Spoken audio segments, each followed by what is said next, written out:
Minsan, pagod ka na. Not tired from work, not tired from lack of sleep. Pagod ka na sa loob. You wake up already heavy. Naiinis ka ng walang rason. Hindi ka makatulog kahit pagod na pagod ka. You snap at the people you love. And you don't know why. At ang pinakamahirap, hindi mo alam kung saan ito nanggagaling. Hindi lang ikaw. According to the Department of Health, 1 in every 4 Filipinos is affected by a mental health condition. Ibig sabihin, sa bawat pamilya, sa mga departamento or ahensya ng gobyerno, private or business, or dito mismo sa komunidad, sa barangay, may isa. Students, parents, workers, elders. Lahat ng edad, lahat ng trabaho, and most of them, they never talk about it. Dahil hindi natin nakikita, hindi natin nararamdaman sa labas, pero nandoon siya sa loob. Kaya naman, naglagay ng batas ang ating pamahalaan, the Philippine Mental Health Act, Republic Act 11036.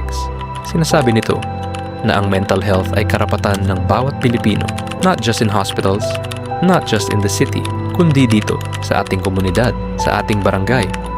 Ang DOH Ginhawa Program ang nagpapatupad ng Mental Health Act RA 11036 sa mga komunidad. Sa ilalim ng batas, ang pagkalulong sa droga ay itinuturing na isang sakit na dapat gamutin, hindi lang isang krimen.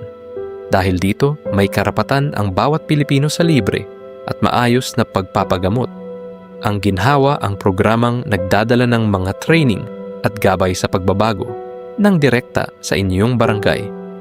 Ibig sabihin, ang ginhawa program ang nagbibigay ng plano at aralin para gumaling at ang barangay ang nag-aalaga at naghahatid ng serbisyo sa mga residente. Nilikha ang batas, itinayo ang mga programa, but the law is only as powerful as the action behind it. At ang aksyon nagsisimula sa atin. And these things help. They are important. Pero minsan, kahit na nagagamot tayo, bumabalik pa rin. The heaviness comes back, the irritability, the sleeplessness. Bakit? Because most solutions address what we feel, but they don't always address where it's coming from. May kulang pa. At ang kulang na iyon, nasa loob ng ating katawan.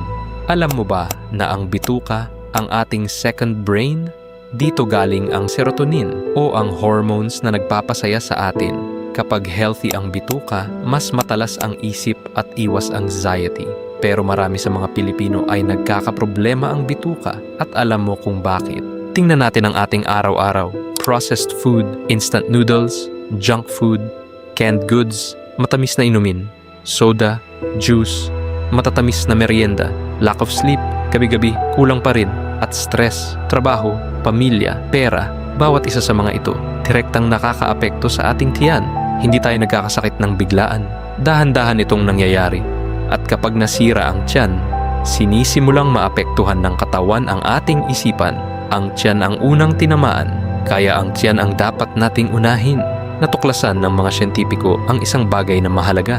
The brain, ang ating isip, does not work alone. Palagi itong nakikipag-usap sa ating tiyan. We call this the gut-brain axis. Sa loob ng ating tiyan, may bilyon-bilyong bakterya. These bacteria send signals that control our mood, our sleep, our stress, and our mental clarity. Kapag maayos ang tiyan, maayos ang signal sa utak.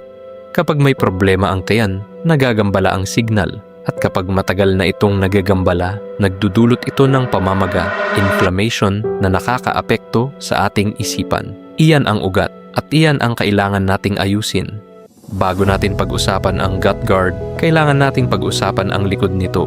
15 taon ng pananaliksik in partnership with some of the Philippines' most respected scientific institutions, including Mindanao State University, Iligan Institute of Technology, one of the country's top universities in science and research, at 6 pang iba pang research institutions. Hindi ito gawa sa kwarto. Hindi ito isang simpleng produkto.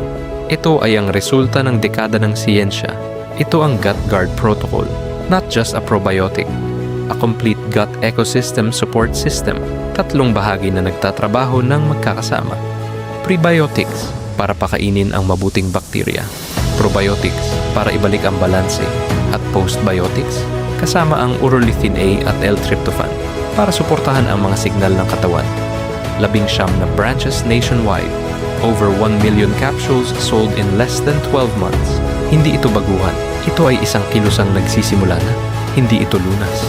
Hindi ito gamot. Ito ay suporta para sa tiyan, para sa utak, para sa buong sistema. Ang kalusugan ng isipan, hindi lang responsibilidad ng bawat isa. Responsibilidad ito ng buong komunidad. Start with awareness. Simulan sa pag-unawa sa ating katawan. Ang tiyan ang unang tinamaan. Ang tiyan ang simula ng pagbabago.